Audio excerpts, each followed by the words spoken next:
Hello there! Allow me to share with you the lens of urban exploration as we address the city of Damascus. It isn't rainbows and butterflies, though, but it also has special peculiarities and potentials that enable us to hope for a better future. So, where do we begin? We won't explore it in a linear way. Maybe we can just hover in each time frame of Damascus to have an overall glimpse, and then we can narrow our perspective and go deeper in later videos. The word urban holds cultural, social, and political meanings that we can't ignore when we explore the urban realm of any particular place. Because it all relates, and you can find the outcomes reflected upon the urban scene. But why bother to know? Well, we live and operate in urban contexts, so we have the right to unfold the city, to understand our environment and how it is shaped, because it shapes us back. In this map, each color is representing a historical time frame, with the gray areas as the modern rural extensions of the city. Notice here, there are no clear borders between Damascus and rural Damascus, which loops around the city. Therefore, the term metropolitan Damascus is commonly used. From an urbanist point of view, this is problematic. I will provide you with a little context. Damascus was built on an oasis between the Anti-Lebanon mountains and the Syrian desert along the river of Barada, that which resulted in the fertile land of Al-Ghouta. So, with the rapid expansion of the city in the last 100 years and the lack of good planning, we are now left with little areas of Al-Ghouta, that which once was a fertile land, now an arid. Let's go into a particular time frame and follow me on the map. Take the red areas with all its shades. These constitute the city of Damascus for long periods of time across history. And today, they shape the old districts, which for most people, they are the most enjoyable places in the city. Imagine these areas with Al-Ghouta surrounding them. What a breather the city had. The green areas of Al-Ghouta had an agricultural role, and the connection between the rural parts and the city was important in terms of trade. Therefore, it created a whole self-sufficient autonomy. This was Damascus around the end of the Ottoman Empire, and from there onward, massive transformations occurred to the city's urban scene. Generally, this is the case in most cities of the global south. The rapid urbanization and colonialism changed the way we think about urban planning. Am I saying before that there was no urban planning? In the scope of Damascus, urban planning in previous eras can be more described as spontaneous, and it was rooted with the Islamic thinking of interpreting the context. We should always disclaim that when we use the term Islamic urbanism or architecture, we are referring to that period in time and not the religion. Yet for sure the influence of the religion was on the physical level. Most Islamic cities were built upon existing cities.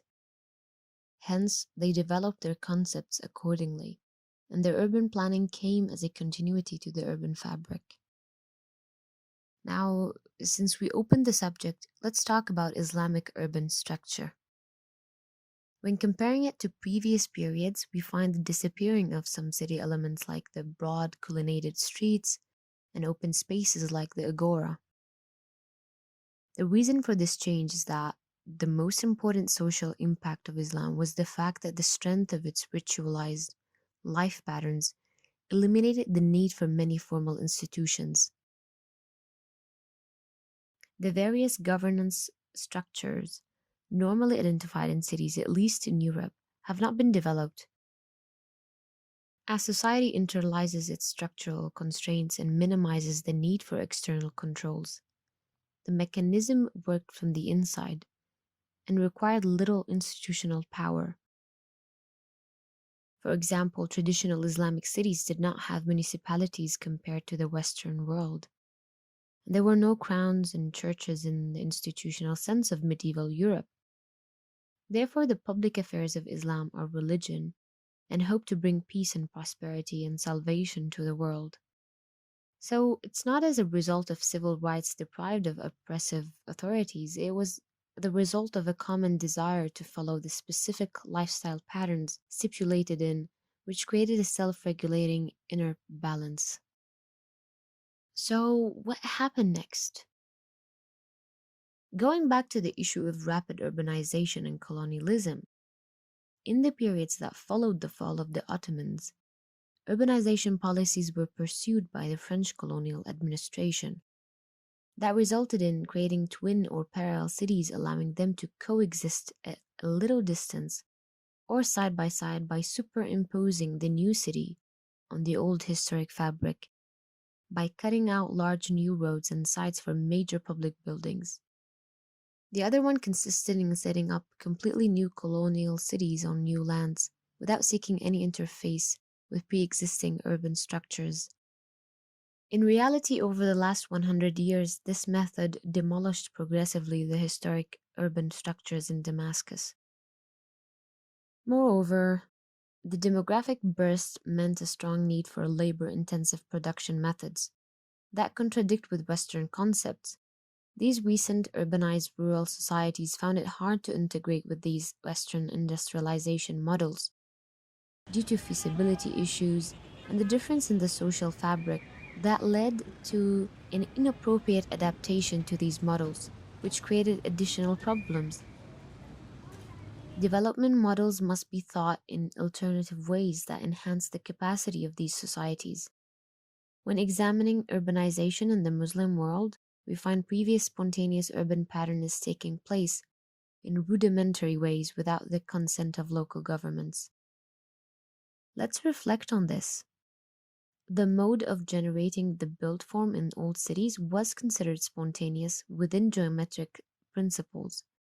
Therefore, it was homogeneous. The current informal settlements constitute a big majority of the Damascus urban scene.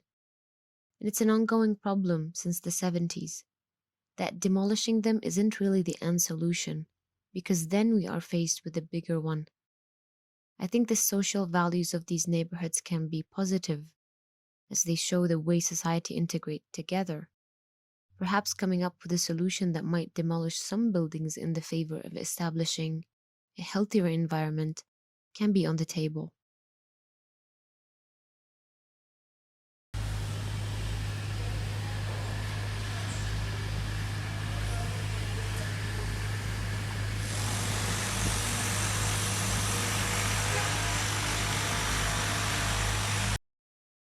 The key component, in my opinion, is we should stop building in Damascus. We can think of it as the end phase of construction and shift our focus towards bringing solutions to the already existing fabric. Most constructions in Damascus remains unfinished, as if we lost the ability to start a project from A to Z. This can tell us many things about the policies, the culture of building, and the way things are done in the Arab world. And if we want to move forward, what should we do? How can we establish our identity in the built form? How can we move on forward between modernity and traditionality? The recent orientation in communities in the last years is tailored around enhancing more one's cultural identity as a responsive attitude towards globalization and a general awareness around heritage.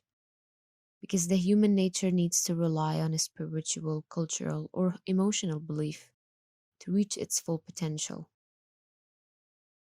The tragic irony of many third world countries is that they already adapted Western concepts pretty late, when it's known already that they are obsolete, believing that they could bring a solution to their needs and keep up with the world pace. In parallel to this, the Western world is finally considering their objectives and methods and ways to improve the negative aspects. Before I end, I think it's complicated to understand the urban context of Damascus in one setting. We have to read history, observe more, and experiment our ideas to be able to connect the dots. And this is really what I'm trying to do here. I would love to know your feedback as well. I'll end my rant with a quote on regionalism and how we can learn and go back to our resources and heritage while also taking part in universal civilization. I hope you enjoyed watching this. Subscribe to the channel. I appreciate it, and I'll see you soon. Thanks for watching.